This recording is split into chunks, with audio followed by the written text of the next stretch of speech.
po guys. Tara guys, samahan ko inyo na magtanim namin mga gulay.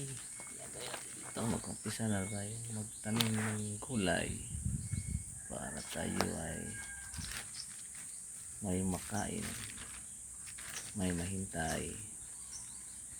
Inumpisahan ko na guys ang pagtanim ngayon kasi mas maganda habang mainit, nagkapunla ka. Ang ginagawa ko dito ay nagpunla ako ng mga gulay. Ganing nga gulay nga ako nga ipunla guys. Upat ka crops na siya. Apat na crops. So yung una kong ipunla ay yung upo na upo guys. Yeah. So ang pagtanim niyan is yung guys upo matulis ang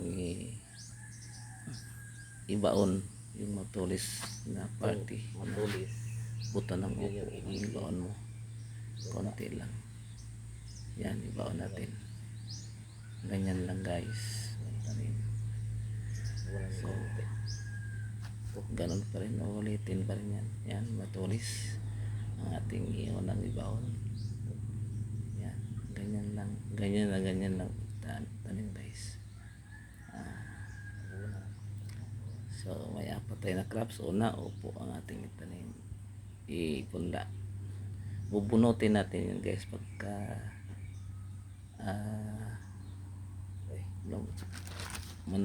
lumaki na at ilipat natin doon sa lupa para mas maganda yung kanyang turo.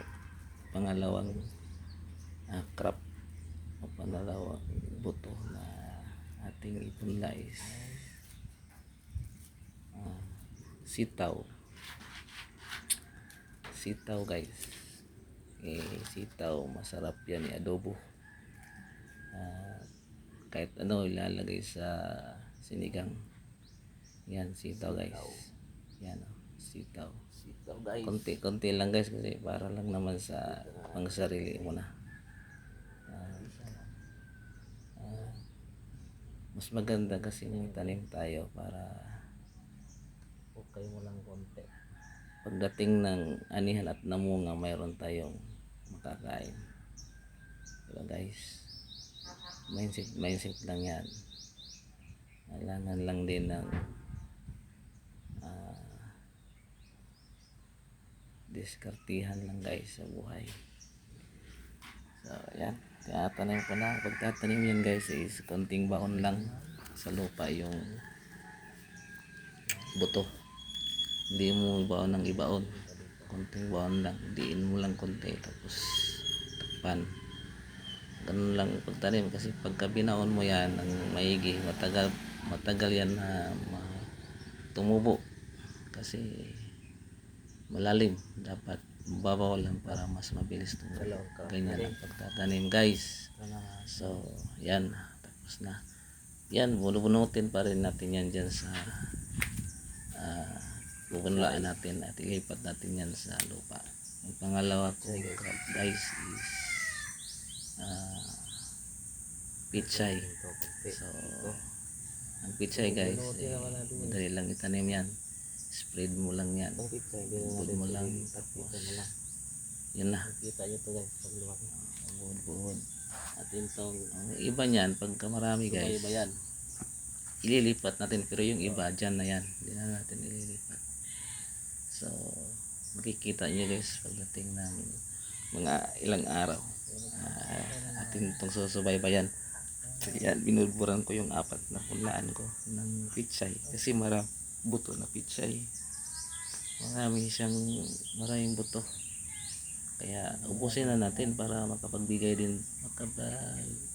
din tayo dun sa kapitbahay para makakain din sila, or it's either kung naay mo palit o mayroong bumibili, bibili din natin. Pero sa ngayon guys, ang atin lang is pang sarili lang. Nagtatanim ako para sa sarili lang. Pero pag hindi natin maubos at marami, pamibigay din natin sa kapitbahay.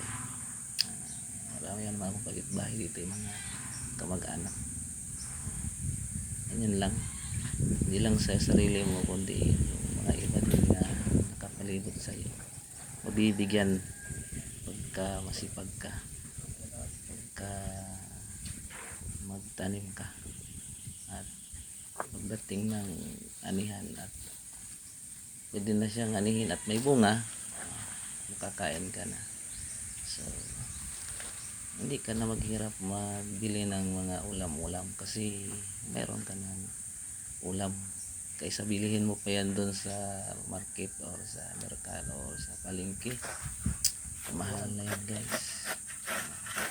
So hanap ako ng lupa, tinatabunan ko konti, tatabunan kasi ng konti, guys, ang pitsay para hindi makita yung buto. Tatabunan yan konti lang din, yung tatabunan lang siya. Di talaga yung ang pagtatanim kasi, guys, ng gulay, hindi dapat ibabaon ng maigi, yung sakto lang, baka proud sa agad, baka tubo agad siya ba. So pangalawa na pang-apat na crops na ating pupunla, guys, is okra. Okra, guys, lami, sarap yan. Lami yan, sarap yan pagka ilaga or kahit guys, kahit na nang fresh pa siya, sarap, matamis yan kainin, yung hilaw. Ay kumakain yan, nakikita ko dyan sa na kinakain nila kahit hilaw. But kanang kuan, guys, kanang kuan pa, kanang bata pa ba, di gahi. So lami sad na siya, masarap din yan laga o ilagay lang sa taas ng kanin, tapos meron kang alamang or meron kang bagoong kalamansi, yun, sama mo lang yung okra, guys, ang sarap niyan. Or darami yung magagawa yan, guys. Pwede mong lagyan din ng itlog, pero ilaga mo muna sa tortahin mo, yun, pwede din yan, para din yung talong. So masarap yan, guys. Ang gustong gusto ko yan, yung ilalagay lang doon sa taas ng kanin. Okay, tapos merong itlog din na nilaga.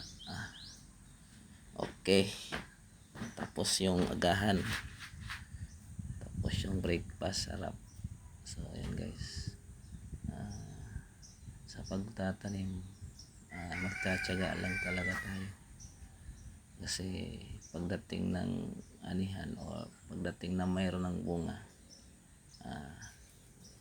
kinabang din tayo, sobra-sobra pa ang biyaya at blessing na ibibigay niya sa atin. Dapat daw pagtatanim, guys, is meron ding pagmamahal, and then alagaan din yan, para din yung partner mo, alagaan mo para hindi magtampo. Kasi pag yung partner mo hindi mo inalagaan, tampo talaga. Lalo na pag lagi mong inaaway, hindi na yan mag ng blessing, hindi na yan, kasiraan na. So ang tagtatanim is kailangan mo ng love, and then alaga, and then yun, and then magbigay siya ng maraming bunga pagka sakto sa alaga, guys. So ngayon, sa ginagawa ko ngayon is alagaan ko pa siya sa ganun ay magkaroon ng bunga at makinabang ko o ang mga kapitbahay dito sa malapit sa akin, guys. Marami-rami din yan, hindi ko kaya yung ubusin kasi mag-isa lang naman ako. So yan, tinatakpan ko na ng didiligan natin ng konti guys. Pagkatapos ating itanim, didiligan natin yan para pumakat doon sa lupa, and then mabasa siya din ng konti para madabilis siyang mag-sprout or sibol or tutubo. So ganyan lang guys ang pagtatanim. Alaga, tubig, and then abono or pataba. So yan guys, yung nilalagyan ko yan ng tae ng manok, ipot ng manok, para hindi ng mga langgam, kasi yan yung pero kung walang ipot, yung abrodan nilalagay para yung langgam kasi tinatangay yung buto, kaya dapat ganyan. Tapos na ako dyan guys, and then marami pa rin akong